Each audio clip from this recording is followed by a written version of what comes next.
Thank you, everybody, for coming to the Aaron Torres Podcast YouTube page. If you could do me a quick favor, see that little subscribe button at the bottom of your screen? Go ahead, click that subscribe button. Really does help our channel grow, our audience grow, and I really do appreciate it more than you know. So click that subscribe button. Appreciate your support. Now, here's the video that you came here for. Very intriguing game in Tucson, Arizona on Friday night. Okay, listen, I'll say this for college hoops. People crap on college hoops.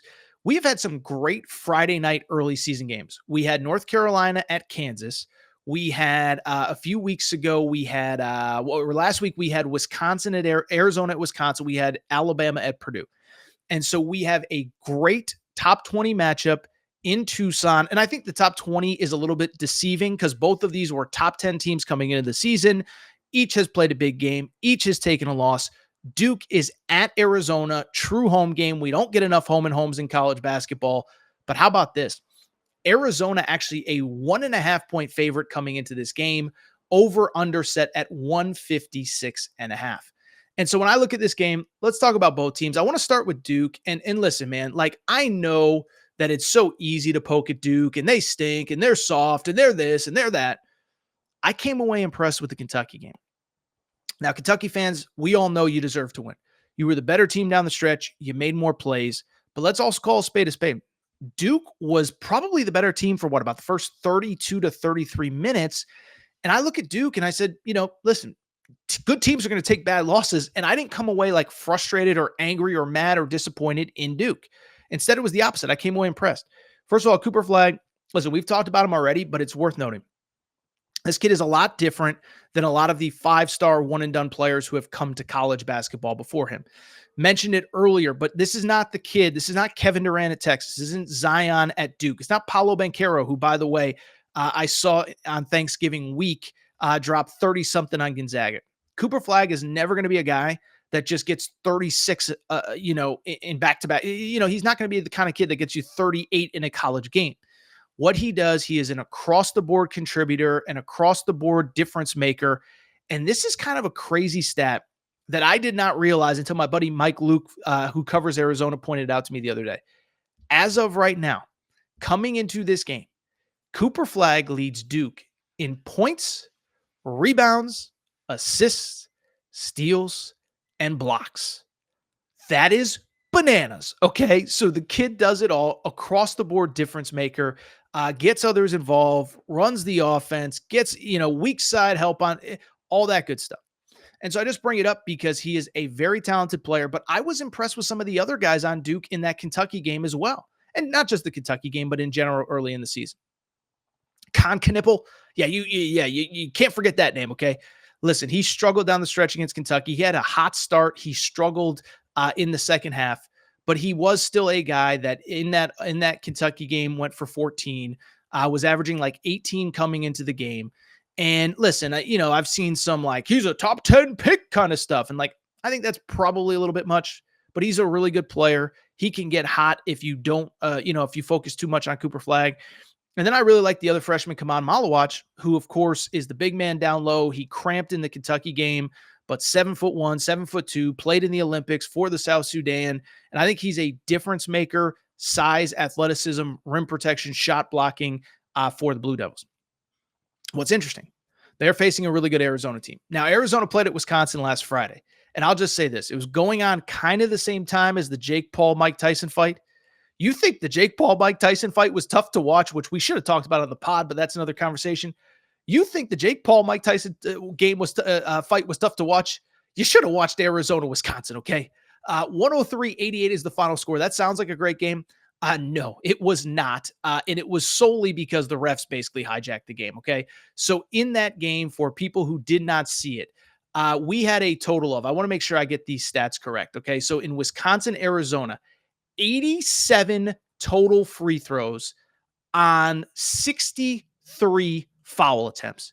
That is the most absurd thing that I have ever heard in my life. It is blasphemous. It is unacceptable. It was disappointing. It really hijacked kind of the game itself. Now, what stands out to me about Arizona at this time of year is that I just, listen, I still think they're really good. I had them in my top 10 in the preseason.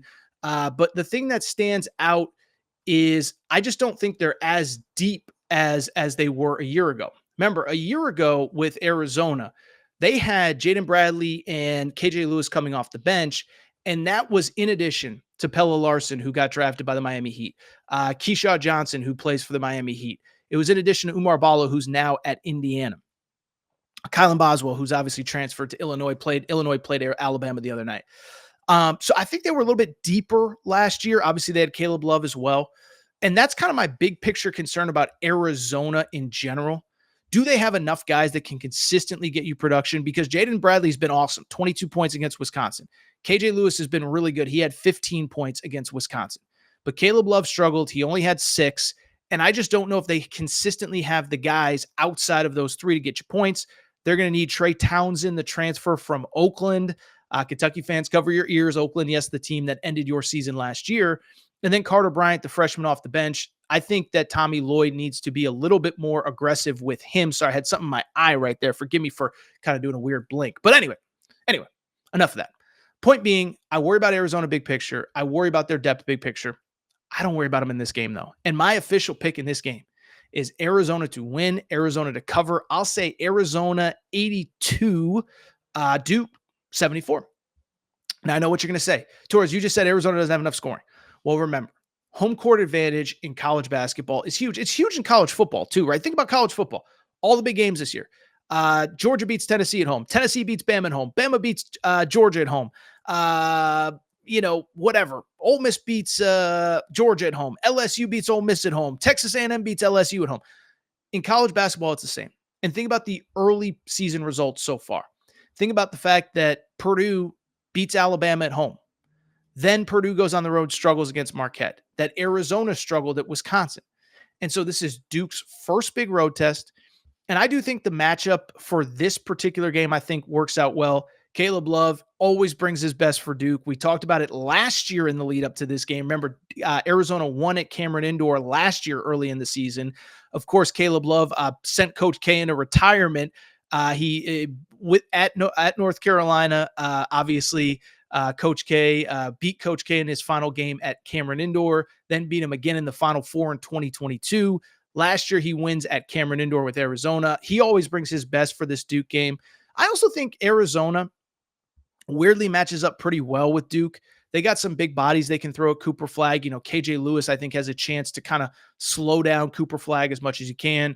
Krivas, who's been a little bit banged up, is getting healthy. I think he kind of neutralizes the paint. So I do like Arizona to win this game. I think it'll be a fun one. I hope everybody enjoys it. By the way, Duke playing Kansas in Vegas on Tuesday night after this. So they go to Tucson. Then my assumption is they go straight to Vegas. I'll actually be at that Vegas game on Tuesday. Cannot wait to get there. I have Arizona beating Duke. A little preview. I think Duke is going to beat Kansas in Vegas when they play next week.